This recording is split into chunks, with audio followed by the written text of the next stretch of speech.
Welcome to Miami Lit Podcast. We have a very special guest today. Kristian, welcome. Thank you.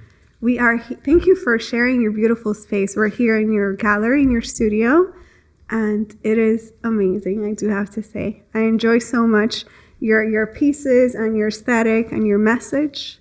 So I'm so happy to have you. Anytime. You can use them in any podcast you want. Yeah, I will color take you brings up on life. that. Yes, yes. Yeah. So, but you have a lot of color in Miami, so right. It's like bringing bread to the bakery. It fits right in. I would say it's even better because all your pieces have such a huge message behind them. Besides I hope so. just the beautiful colors. Yeah, and with a little bit of salt, a little bit of sugar. A little bit of goes everything. Down, yeah. So I want to start at the beginning. Tell me Good idea. Yes, right? It feels like it's always a safe place to start. Tell me a little bit about you. Well, I'm an educated architect, but I never had a job in my life because during my final years in the university, I started doing art, and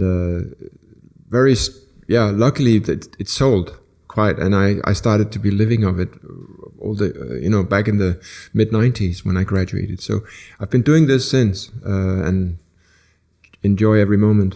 And now I'm trying to do it in Miami. Well, I think you came to the right place. I hope so. Yeah, for sure.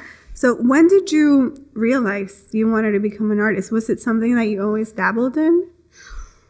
Well, I'm not like the typical sitting drawing every day in my childhood, but I did do really weird stuff, and that's why I have to say it's a very boring thing, but I'm very much into what they call conceptual art. So already in I think in 3rd or 4th grade, I did a little puppet theater show in my school, which was performed for the whole school, and it was Redhead. The little, the story.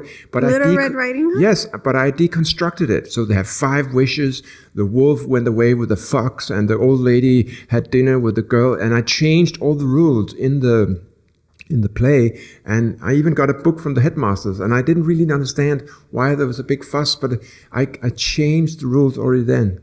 And I remember also in that time, I wanted to be part of the school magazine in 4th grade, and I kid you not, I wanted to do a couple of pages with lies, like fake news, to see if people were ahead of your time. Yes, I wanted to do it to see if people were awake. But I got thrown out because the girls in my class said it was a waste of paper. Oh no. And then they couldn't see it. Yeah, but I had this idea about changing and making people aware, and I also remember somehow you know what a cassette tape is? Yeah. Okay, you're from that generation too. Yes. I changed. Don't date me. I changed the cassette tape in my dad's car, and I re-recorded other news stations. And when he thought he heard the news, he heard, no, what's that? That didn't happen. The weather is strange. So I love the fact that make people think about what they are and how they, because I enjoyed, analyzing the world. So from very early on, yes, you had I this didn't know awareness. It was art, but then during architecture school and so on, I saw that if you have an idea, it can become physical, and if it has some kind of inner, belief or conviction or an idea, you can actually design your idea to something physical, and that becomes like an artwork. Wow. I can't imagine so in 4th grade, you're usually 9. Like we're all thinking about, I don't know, our toys and our box of crayons, and here you are changing Little Red Riding Hood. That's amazing. There was also another thing I remember. I was sitting with some friends and we eating candy. I think it's also 5th or 6th grade. And I've noticed with my friend, he's taking off the paper and just throw it in on the street. And I'm just, keeping him on my concentration here. And I'm just asking him just without him noticing what he's doing. And I said, so John, what do you think about pollution? And he says, I think it's bullshit. You shouldn't do it. And then he looked, what about that? And oh God, I do it myself.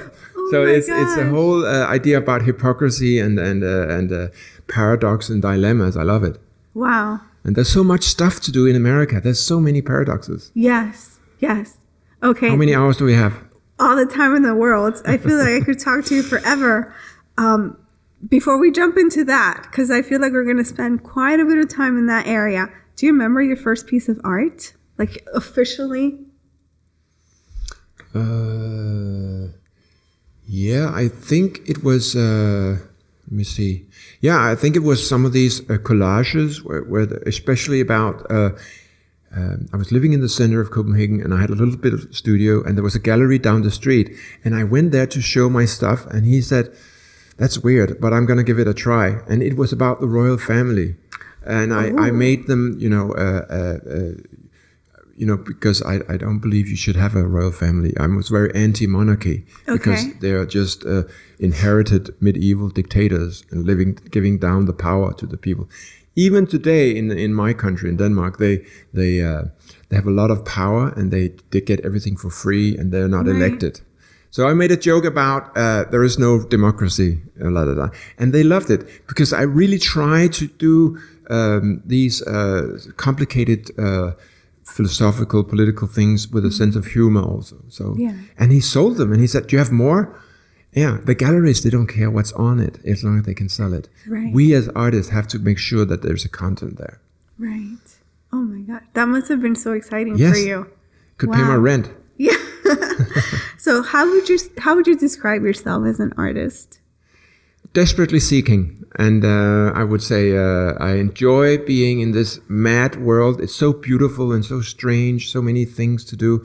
There's not a subject I can't go into, and I get inspired all the time. I wish I had like 5 parallel lives to live to do it, and I would say I'm very interested in social activistic things I just open the newspaper or look at the internet and I get 5 new ideas. There's so much unfairness going on. There's so much pollution, so much bullshit going on. And I can never understand, why don't we just fix it? We have all the best minds in the world. Even in America, we have more money than God and we have more power and we can't change it. Why are we so stupid as human beings? Poverty could be removed like that. Right. There's enough food, there's nothing. I think that's an interesting dilemma. And I think the art is kind of a vehicle into rich people's houses. And if we can change their minds a little bit, you can do not a lot of stuff. That's so interesting because when I came to the US, I remember one of the first thoughts I had was seeing how much food gets thrown out. Yeah. And how many people are going hungry. And I think to this day, I still don't fully understand how you could have these 2 worlds coexisting it's the price at the same time. It's just the price of freedom and the price of capitalism. And I think it's 32% of waste of all food goes back. Right. But now they start using the old food, at least in Europe, they reuse all the chemicals in old food and make energy out of it. So I don't know how they do it here. I heard they just dig it down. Yeah, I think we just have landfills. How important would you say is to create art that has a message and a purpose? How important is it to you? I would go so far as to say that every art piece, even a high school drawing or a Picasso work or whatever, you can't do an artwork without a concept. Because the moment you take your brush or your pencil to the paper, it's already a concept. And I think that's the beauty. It can be a stupid concept or not so intelligent, but because that's why we call it art. Artificial. If you want to look at the real world, go and talk to your kids and look at the ocean. The art is a supplement to make some kind of a balance in our frustrated life. And you give it's like religion in the old days. Yeah. Thank God. Now we have a new religion. That's your mind and your philosophy and your art and your fun. So music. So all art has a concept, more or less intelligent. Right. That's what I would say. Yeah, well, that's good to hear. I mean, even your idea about a podcast here is a concept. You sit here, you decide the color, the mics, and looks good, and Thank you. You kind of imagine it out of a thought, and you do it. Right, and yeah, I see that for sure.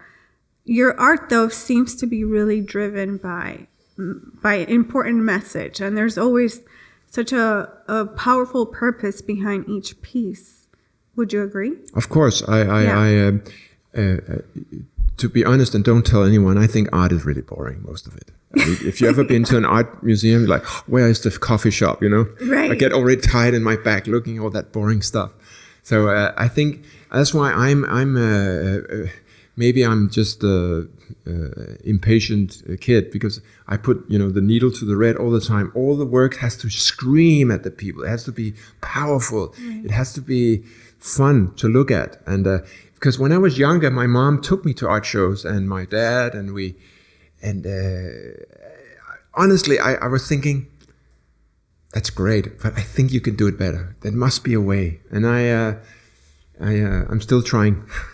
Is there an artist that really speaks to you, that you draw inspiration from? Or? Oh, now living? Or not? Oh, many. I mean, you can, you know, Andy Warhol, Picasso. People have strong concepts about what they do. Yeah. It just glows with energy. Jeff Koons, even Romero Brito. I love the fact that he's such, you can like it or not, but it's powerful.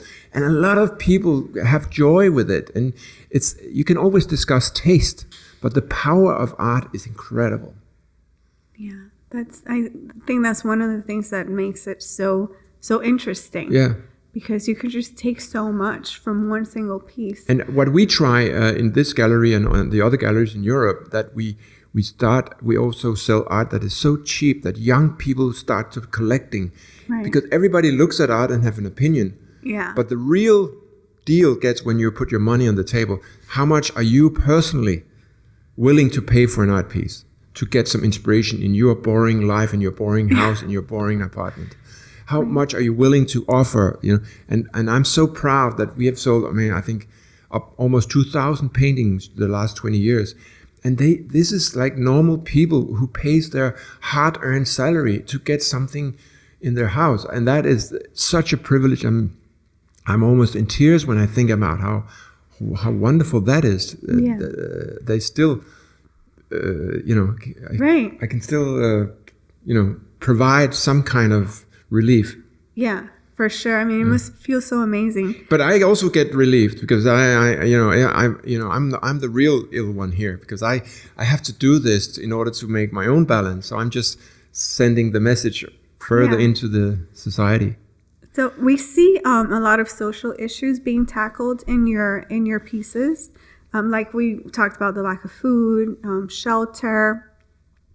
Can you tell me a little bit more about how you choose and how you go into diving into these social? Yeah, I think it comes back to already back in my younger school days. When you do these group projects, we had something about energy, and they always tell you that the oil is almost dried out, the animal dies, and the savannah is drying up, and you go home from school and you're like, oh God, what are you gonna do? You know, and you kind of feel, don't use all the hot water, you know, and save energy, and then luckily you can go to the United States and feel like, wow, you can do anything.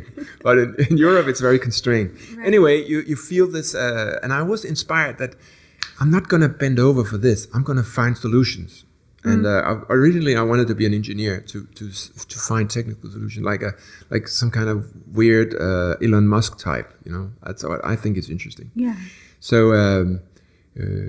Later, when I got more into art, I the first big conceptual stuff, I went to Africa, and I got, it's back in 2006, I got 100 Africans to change their name into my name in exchange for livestock animals. So they got a new ID card. We made a documentary film. They got their legal name changed. I got photographs of all of them shown in a museum in Europe. And the people got very annoyed because it looked like that I was using them for a project. But they got a lot out of it, and I got a lot out of it. And we are discussing our very, very awkward relation from the Western world to Africa. And we put millions in there, but they're still poor, and they're still corrupt. So I'm trying to mirror that dilemma and that hypocrisy, the whole game of it. And I just, found out that it has such a great, powerful impact on the viewer. And the film came out, and it's on YouTube. You can watch it on the, and then it went on and to these big concepts. So it kind of ends up that my work is in two main parts: this long, big, conceptual, year-long projects, and then all the small ones, the individual art pieces. So I think to answer your question is it comes from looking at the world and saying, got to solve this, and how can I do my bit? Right, and it's so interesting because I feel like anyone else would have some trepidations in tackling these ideas, but not you. You totally go for it. Yeah, I think. After the Africa project, I did a weapon investment corporation, and I did a real company. There are 100 shares, and each share is a painting. And now we sold, I think, 85 of them. And once you own one of these paintings, you own 1% of an investment corporation that only invests in guns and weapons and arms. It's Hornsleth Arms Investment Corporation. Over here, it might not sound that strange, but over there, I tell you, it's very I'm sure provocative. It was a shock. And our shareholders, when we have these yearly general assemblies at the shooting range, they all tell me stories that they got in quarrels with their families, Sunday night dinners, and you're a weapons dealer. No, I'm not. You're already a weapons dealer because all your pension funds, they're already in a big bank or we already invest in weapons. We all filtered into weapons and arms already. So the big question is, why do we have weapons? Why do we need them? To kill each other or keep the peace? And I don't have the answer for that. I just think it's a beautiful human dilemma. Mm-hmm.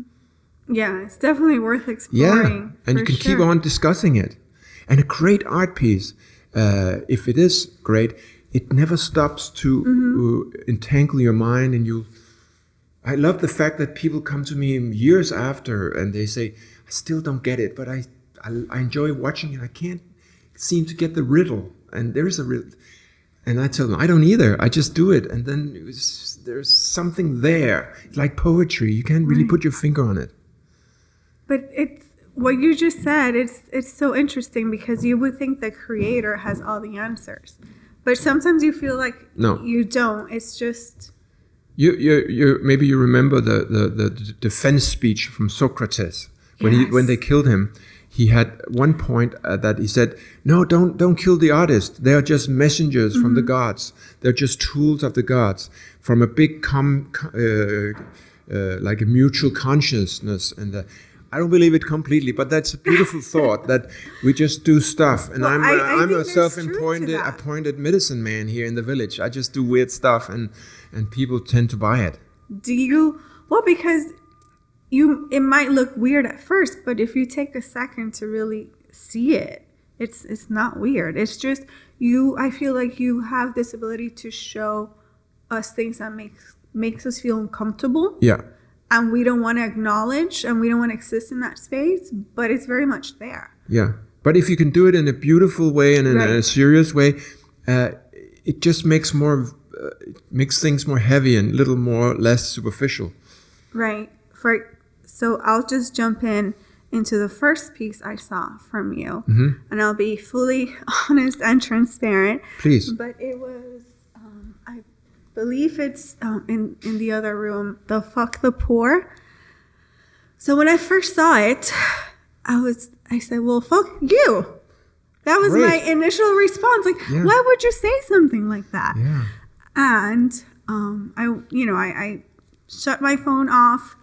And my husband said, you didn't really look at it. You just reacted. You need to see it again. And I did. And then I was like, oh my gosh, it's true. Yeah. It's so, the message that you were trying to make me think about. I missed it the first time. Yeah. But I think that's what's powerful about your art is that it lingers and it makes you really think about things as opposed to just admiring it for its beauty, if that makes sense. Yeah, and that painting it's a funny story because back in 2010-11 I made the big original in England, and we're showing it at it shows a Le Mans race, a Formula 1 track, and then in the middle there's fireworks, and it says "fuck the poor." The funny thing is that when we showed this painting the first time, this very posh English guy came in to go, "Yes, fuck them, they're lazy." And the next guy would say, "Yes, if you keep fucking them, they'll come and take our cars. We need to take care of the poor." And they got in a quarrel about this work. And more weirdly, I sell posters on my website for students, like for $100 you can get a big poster with my art. And I think 1 out of 3 posters is this image. Yeah. And it's like housewife, bankers, students, criminals, criminal bankers, everybody, they love this image because it talks to all our, and the 4th of February, this coming, we have a big opening here, and I'm going to hand out 100 free posters to the first 100 guests of the Fuck the Poor if they promise to hang it in their house and their mother-in-law's house. Yeah, their mother-in-law's house. Can you imagine?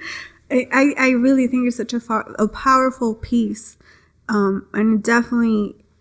And again, you don't. It doesn't. What I think is funny about the piece. It's difficult to conclude it something. Yeah. That's when it goes like in a acknowledgement circle.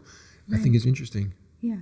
How's my English? It's perfect. Yeah. It's better than mine. Sometimes I'm looking for words. It's better than mine. So jumping off of that, would you say that morality and art go hand in hand? Not necessarily, but I if you go back to, are you Catholic? Yes. Yes. I'm a Cuban Catholic. Okay. You believe there's a guy up there with the beard who controls with everything? The white robe, yes. that's okay. going, okay. You're going to have a good day today. Yeah. And he makes all the cancer sick kids and all the wars. Oh, shit. No, Okay. I don't like Okay. that. Yeah. I think that he's not paying attention when those things happen. Why? Then he's not a good God. Because he likes to give us free will. Free will to have fuck cancer, everything up. children killed by cancer and war, pollution. Yeah. What See, kind of those God are the is that? things that I don't want to think about. Yeah. So That's why we need close artists one like eye you. and then close the other one in the Vatican. Okay. No see, no hear, no feel. Exactly. Yeah. Be an atheist. Be free. Yeah. Anyway, your question is so interesting because going back to religion, when you made this church ornaments, there was this idea about hope. Because you have so much poverty and war in the medievals that they had to believe in something. So they went to the church. There were no big screens of television. There was nothing they could look at. You've been in the field 10 hours. You've been whipped by the landlord, and you've been worked your ass off and you get maybe Sunday off. You go to church and you listen to a guy in a black suit telling you are a sinner. What kind of life is that? But the only relief, they could look at the picture of the golden image of Jesus hanging on the cross, like bleeding. And it was so beautiful. The stories, the Bible is the best marketing deal ever made to tell the people that there is a life after God if you pay me $5. And but now we don't need God anymore. Now we have art, because art is a morality game in the sense that when you look at a great art piece, you get inspired maybe to act differently and vote to another politicians if you. And even the most abstract, strange art, like even a Jackson Pollock painting or something where you don't really know what's going on, I still believe that very, very rarely you see art is made to make life worse. Even the most abstract, even the drawing in the high school or whatever, it's made with some kind of intent to make life a little bit better a day, or dream about the sun is shining, or it could be anything banal or big or small or big. So all art pieces, no matter what it is, technically could not be made to make life worse. So ergo, every art piece has a sense of hope, more or less intelligently. But I think it's why would you do it? Right. Otherwise, you just would, as I said, watch the ocean and talk to your kids. Yeah. Eat less fast food. That's maybe that could be We have part to of talk your, about fast food next next like theme. Yeah. Because America has a huge fascination with fast food. Yeah. as I'm sure you know. Yeah, it's a good old capitalistic trick. Yeah. Oh man, but it's delicious. Yeah. Or not. It's questionable. Do you think there should be boundaries with art? Well, it's a good question. Some directors have made very, very violent films, and then some idiot has been copying it and going out killing someone, and then the director gets blamed. And is that fair? I would say not, because again, free will, right? We all have our own thought processes, and we're all ultimately responsible for our actions. The big question with art is that if you do, let's say I do a painting with a horrible pedophile killer, and people say, yeah, you like that, then if I can't say it in an art context where everything should be free, in theory it is free, but it's not, because there are people who will get angry. And right now they're burning off Quran books in Europe just to annoy the Muslims and to make it difficult for Turkey to accept Sweden as a member of NATO. There's a lot of shit going on over there. You have other problems here, I know, but the whole idea about freedom of speech and freedom, it's in theory you can do anything, but I think in the real world, I mean, would you pull the tail of a big German Shepherd dog?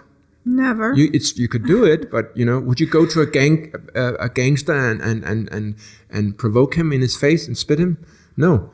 But in theory, you have freedom of speech, but in the real world, consequences. Yeah. So be clever about it. Right. Yeah. It's interesting, and I don't know how I would feel if I was an artist, because you really want to preserve the freedom of speech, the freedom of creativity, right? It's like our last resort.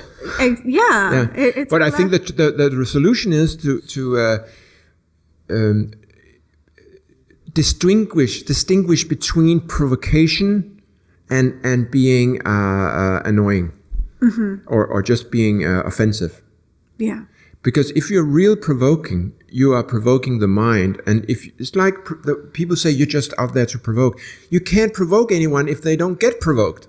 You can't provoke a birth to go ahead without putting a little chemical there. You can't provoke anything without putting an incentive to it. So my point is that you can, if there isn't a thought behind it, and if there isn't a sort of if you don't believe or think about the viewer, let's say I want to provoke with this painting here, right? And I need to think into the work how it's going to be perceived and not be misperceived. That's the job of the artist. You can provoke anything you want, but you need to make sure that the people who are looking at it gets it. Right. And that's the job of the responsibility of free speech. Right. Do you ever feel pressure in your art to stay away from like certain topics, like religion or something like that? I did.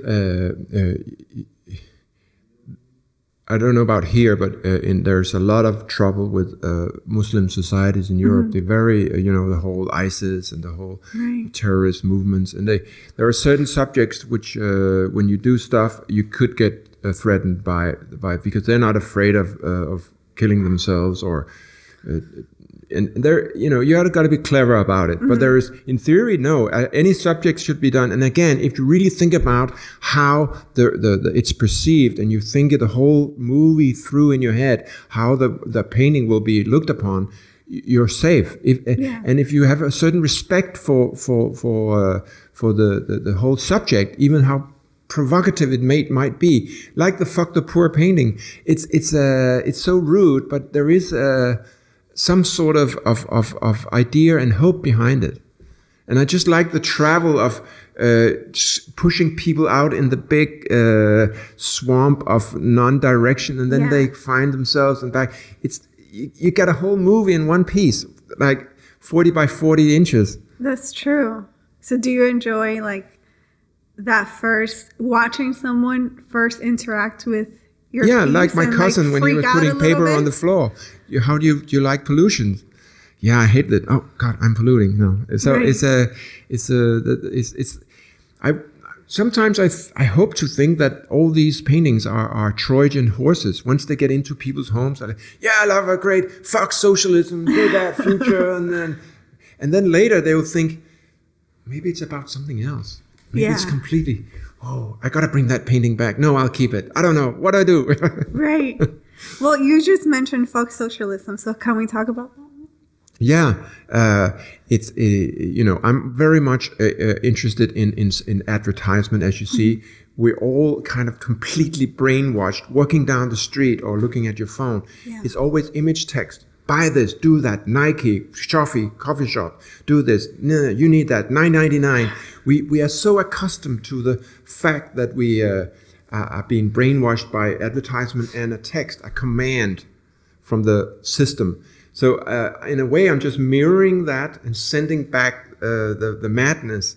So I'm trying to navigate in this chaos. So when I do a painting with beautiful colors, and then in the middle it says "fuck socialism," I hope to say to go into the area of sort of opposite psychology.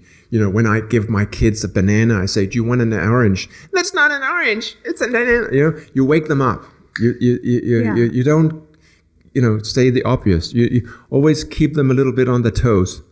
And the same here. Fuck socialism. So it's a little bit like fuck the poor. People buy fuck the poor paintings because they think it's a good system we have, where we have millions of homeless people. And it's also sold to people who thinks the opposite. So here, fuck socialism is, we think that sharing and caring is bad for society. And here in this country, socialism is a bad word. That's why I never use the word here. I say always fair play. Mm-hmm. If somebody don't pay to their subscription, if they don't pay their fee to their club, they shouldn't be members. And there's a lot of people in this country who never pays tax legally because they're protected by politicians. Yeah. And so this long story short, when you say fuck socialism, you say fuck society, fuck the social fabric, fuck sharing and caring, fuck helping each other. Why should it cost money to go to the doctor? Why should it cost money to go to the library or go to the school here? I mean, I don't know what is right and wrong, but the painting sets off a lot of thought. Right. And the fact that we sold a few of them to people who really hate fuck socialism. So there's also one of them. There's good money in that. Yeah. Let's talk about some of your projects. You already mentioned, we briefly talked about the Africa, Uganda project. Can you tell me about the homeless project? Yes, after we did the Arms Investment Corporation, I moved to England and I stayed there 3 years. I'm just wondering why would coming from a nice welfare state like Scandinavia, come to London, you have hundreds of thousands of homeless people lying around in the richest city in the world of London. Beautiful place, cultural, universities, rich people, Bentleys driving around. There's a beautiful history, the whole English thing. Right. And why you have 100,000 people lying around? So I went around with an English film director and we just started interviewing them. What's going on? Not that we're trying to solve it. And then as this project kind of grew out of this idea about just asking stupid questions to politicians, police people, drug addicts, dealers. What's going on? Why do you have it? And now, after 4 years, the documentary is coming out this summer, and the structure of the whole thing is we have 100 homeless people.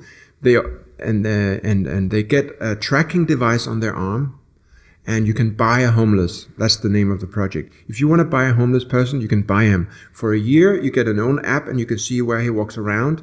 And you get a beautiful gold or silver image, real gold, of this homeless person. It's kind of irony, the opposite of being homeless. The gold image on your wall as a collector's item, made in one copy only. And you get this app. And the homeless gets half the money of this. These are 20,000 pounds or dollars each. Right. So in a way, we are making fun of capitalism. After 200 years, they couldn't solve it. We solved it in 1 month. That we turn homelessness into a business. And like in England, they would privatize the railroads, the libraries, the kindergartens, the schools, and nothing works, because there is a limit to how much you can capitalize on your silverware of your family. So in the end of the project, the film will show that the money didn't really care so much. It's really about that all these homeless people feel part of a project. Of all the there's a big section about charities, and in England there are like 25 or 30,000 charities. None of our homeless people have ever talked to a charity. It's a tax scam, Oxfam and all that. Yeah. And charity is a big tax break also over there. So that's also a big hypocrisy we're mentioning in the film. And the film has become more and more like a Michael Moore film, like a comedy of craziness. And all the homeless are happy because they get a lot of money, and the rich people get a piece of art piece they can sell on Sotheby's and go into the art market. And everybody wins on this. And it's such a privilege to see that when everything is done, in the end, you see, why are these homeless people there? It's only because of some people don't pay tax. You can relate it to the fact that a lot of big companies, not talking about rich people in general, we love rich people, they shouldn't be taxed. It's the corporations. Right. In England, after Thatcher and Reagan, they said, why should the money go to the state and not to the people? After Reagan and Thatcher, all the money went offshore. And I can mention you 100 big American English companies who never pay tax, never. And if the money keeps going away, what do you think would happen with the people? There's the money, it's not about socialism, it's about fair play. Just pay 10% or 5%, just pay something. And now we know that trickle-down economy just doesn't work. And do you want to live in a country where people lying on the street, really? Right. It's very easy to solve. And it's not about taxing the shit out of anyone. It just pay your fair share.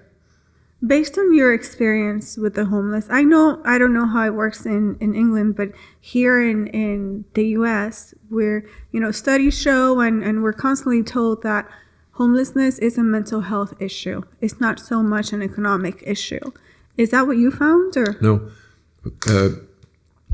Most of the homeless are traumatized of our team, but it all starts out that they fell through the system somehow. Somebody fell from a scaffold and broke their leg, and they know were there, and then they start using little drugs, and then they end up the street, they drink.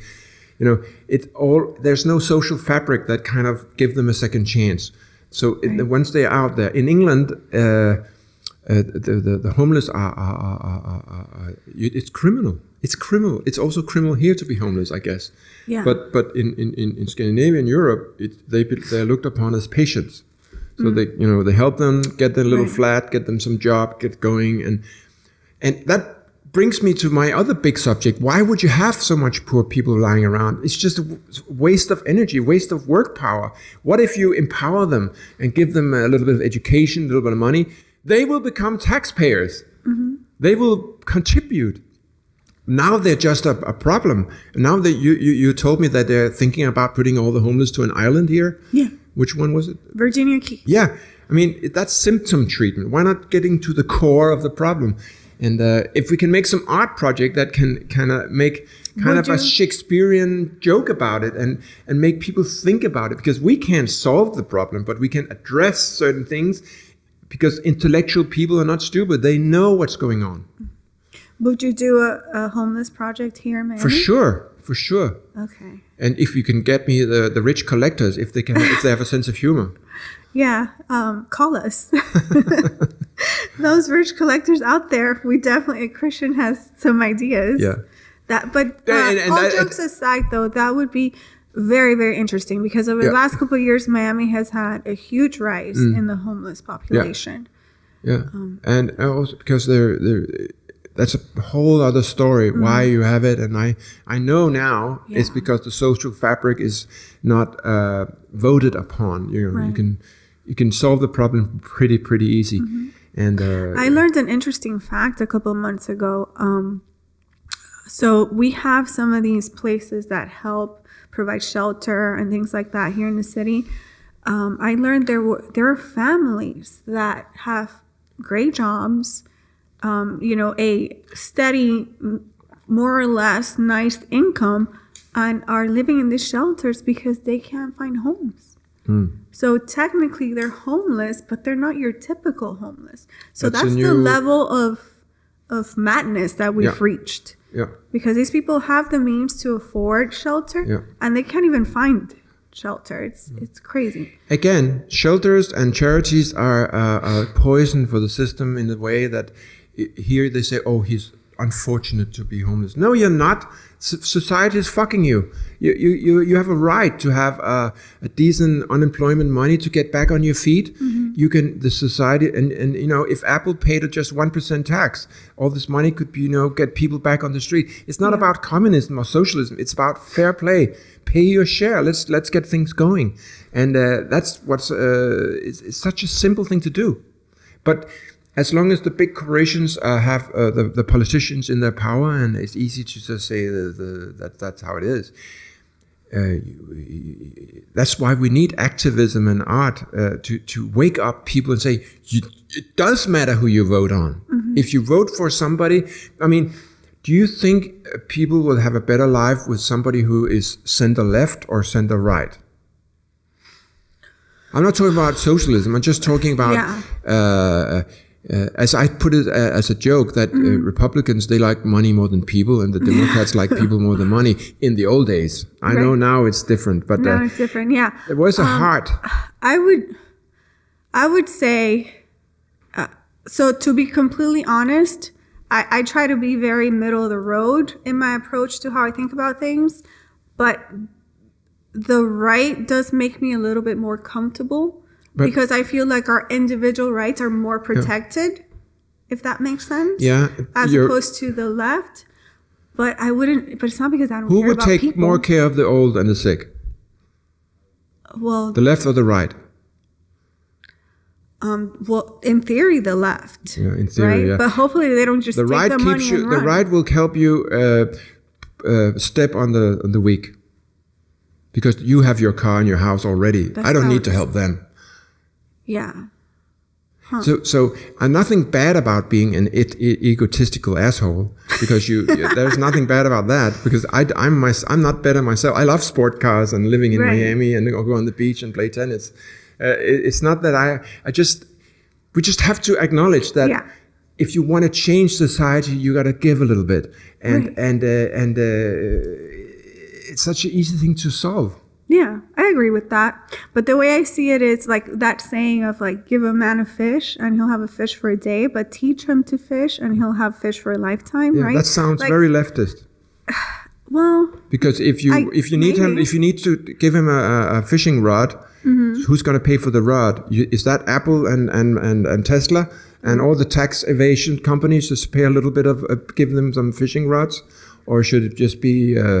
Should we just steal it? Fuck the poor. Let's just steal it. Yeah. Let's be anarchists. La revolution. Well, I don't know. Hold on. That gives me PTSD. Yeah. No, but all jokes aside, I think those are such important conversations that, and the fact that your art can trigger those conversations is and it's so important to say that I'm not all about social unfairness. I love everything, like the environment. I love the fact that about philosophy, the whole idea of being young and old. It's not a subject that I don't like. It's just it's the very much the social subjects and the provocative stuff that the media will put attention to, because they will not write about art, because art is lame today. Art is something you buy in the design district and put on your wall and just like You know, there's nothing in it. Yeah. It's a status symbol. Without vitamins. It's a corporate cultural industry. In Miami, you have 7 art fairs in 1 week in December, That's and so all the true. shit they're selling, it's decorative shit. You know, and I'm just so sad about. I'm not saying my art is much better than that. It's just the fact. Why not get something that kicks ass and have fun and you know and provoke yourself every morning instead of just that's a pretty painting. I got that. My neighbor got it too. But if I may say so. No, you may not. Well, I'm going to anyway. Free speech. No, your art does that, but it's still pretty. I hope so. Yeah. Because you got to take down the medicine with a bit of honey. Exactly. Yep. So I feel like you found such a great balance. Thank you. Because you are making us look at and think about things that we don't want to, but because it's so pretty, it's kind of like a hook. It's funny you say it, because just when we talked before about religion, that's what religion can do. It's a very big, very, very scary subject. Why are we here? What is God? What is the universe? We are floating around on a rock. We don't know anything. I only know that I'm going to get a speeding ticket soon, or a parking ticket. But and then it's beautifully made in the church, and you can think, oh, it's just a big, scary subject. But I have God. I have something. I have my friends. I have love, and we all try to get by. And we have kids, and we hope for the best. And do you know what you make me think about? And I hope this comes across the right way. But if I have a gun here, so it's okay. I'm not Florida. scared. I can do what I want. I'm American. I can do what the fuck I want. This is the free state of Florida. Yeah, I can shoot anyone I want. You earned that right to have that gun, man. But it feels like you found a way to hack the system. Like you are this social hacker that can hack his way into our mind, and really, like, without us acknowledging it, we're sitting here talking about and thinking about things that we probably wouldn't, because we're thinking about, okay, what am I going to have for lunch today? And then I have to go to the park, and then I have to go to Target, and I have to grab my coffee. Do you see yourself that way? Of course. Okay, good. I think I love it. I was hoping you didn't think I was crazy. No. I think it's any opportunity to address this stuff. It makes me, think about getting out of the bed in the morning, and let's do this, let's do that. Let's try and think about this. How can we address this? And it could be great to do this colorful painting with this text. It just keeps going. Mm-hmm. Yeah. What was the question? No, it wasn't really a question. I was just telling you how you come across to me, if that makes sense. Of course, I'm very happy to get all this okay, good vibe here. Good. Yeah. So I'm not used to having such a good feeling with journalists, because they're always after me because I provoke them. No, I think it's necessary to have someone like you. You embody the quintessential meaning of the artist. Like, it reminds me of like in medieval times when somebody would write something and they would not include their name because they knew they were going to get in trouble. It kind of reminds me of that. Like you're not afraid. Hans Christian Andersen, the writer. Yeah. The emperor has no clothes on. Mm-hmm. Maybe you know the story. It's a Danish writer. Yes. And he said, if somebody, the little boy in the crowd says the emperor has no clothes on because these tailors made people think the king that he has this new clothes, which is nothing. It's such a nice, expensive clothes. And he walked through the city very proud of wearing nothing. And he thinks it's the new fashion. Right. Like the art or the new music, And then a little boy says, he has no clothes on. And everybody laughs. And the king gets scared. And he runs home. And he finds out that he's been punked all the way through. Beautiful. Yeah. That's 1858. He's amazing. Yeah. And of course, everyone knows him for The Little Mermaid. Yeah. So if you guys know The Little Mermaid, you know who we're talking about. Can we talk about the painting behind you? Yeah. Miami Matters? Yeah. Well, it's when I started here, I had a little show up in Wynwood last year, and it was a pop-up, and I think the whole when you hear about it from in Europe, that the whole Black Lives Matters, gay rights matters, women rights matters, and I just thought love matters. And then I thought, what about Miami matters? That's MM. It's like what about thinking about yourself and your local area? Maybe it starts with yourself. Yeah, bring it down to what you can control. And I'm not, I have very limited knowledge on the real aspects of Black Lives Matters, because I'm not going to be an expert on anything. I'm just looking from my manipulated media's mind that it's such an interesting cultural phenomenon, and it can go anywhere. What matters? You matters. Me, Miami matters. And what does it really mean? And I keep asking myself, what the enigma of it. I think it works pretty well, because I can sort of put my finger on it, but it's also a little bit touching into an area which is political dangerous, because racial matters in America is a big thing. It's not something you solve after 400 years of slavery, and come on, it's difficult. Yeah.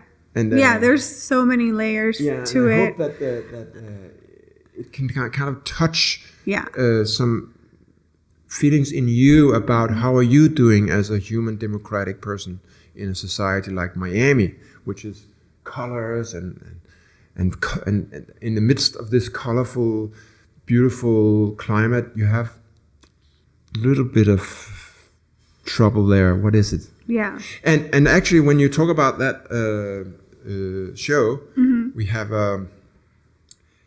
this little project which is called Love, Hate, Money, and it's painted dollar bills.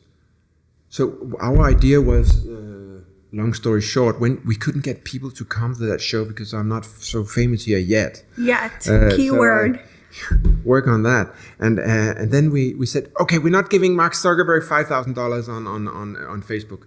Right. What can we do? So we changed, I think, $1,000 into $1 notes, and we printed the name of the gallery and free drinks at 5 o'clock, and we handed the dollars out in the street. And people came, like hundreds of them, and we painted the dollars, and now it's kind of a project that you get the numbered and signed, and you have it's not enough to talk about money. It's not about cheating each other in society. It's not about handing out. It's not only about the love of money and the hate of money. Now you can put it on your wall also. Now the money is the art. Right. And it's such an absurd thing. We sold hundreds of these because it's also in a price range where young people can be. Like, this is only $300 for a $1 note. That's amazing. Yeah. That is amazing. And you briefly mentioned February 4th. Yeah. But I want to talk about that a little bit more. So February 4th, there's going to be an event here in the gallery. Yeah. There's going to be a big opening of 5 artists, local Miami artists, and myself. We're going to have a group show called Rebel Visions. It's about trying to have what is the visions of art today, 2023, and how do you change that? All art is about looking at the history of art and maybe contributing to a little bit new. So be a little bit rebellious against the tradition. So these artists are friends of ours, of the gallery, and we do, it's only up 1 week, but the big party is Saturday the 4th at 6 o'clock, and yeah. Do people need tickets in advance? Yeah, you can go on Eventbrite or SuperCrashGallery.com. So we'll have the links down below. And we'll have handouts of real art posters to the first couple of hundred people. First 100. Yeah. Because art is also a little bit like drugs. In the beginning, it's free. And once they're hooked, they want more. Right. Yeah. Right. It's a healthy drug. That's how you know you've become like a full-on adult, right? Yes. When you start seeking art to bring into your home. Yeah. Well, I think that's going to be very exciting. So hope to see you there. Absolutely, I will be there. Waiting for my poster. Oh, yeah. I'll make sure I'm one of the first 100. So I have one last question for you, Kristian. So we are a literary podcast. Do you have a favorite book that you like to read, that you identify with? Yes, this book came out last year. It's a big show of from a museum show in my Denmark, in my country, and it's all my recent projects are in here. There is another booklet. It's on the website. There's different. There's actually 5 of them, but this is the newest one, and we have lots of them here in Miami. So perfect. You can get them in this gallery here. Okay, that was going to be my next question. So when people come on the 4th, they can grab a book. Yes, they can grab it, and they can even get it signed. Once it's signed with my name on it, you can sell it on eBay for $1,000. But well, we don't want that. Well, yeah. I mean, keep it. Yes, it's art. Well, thank you so much for opening up your gallery and this amazing, wonderful talk. We are so excited that you've made Miami your home. And we're here. Come down, look at the website. We have everything except closed. That's awesome. And for those of you who are listening and watching, thank you so much. We know that time is the highest currency, and the fact that you chose to spend them with us means everything. And we will see you on the 4th.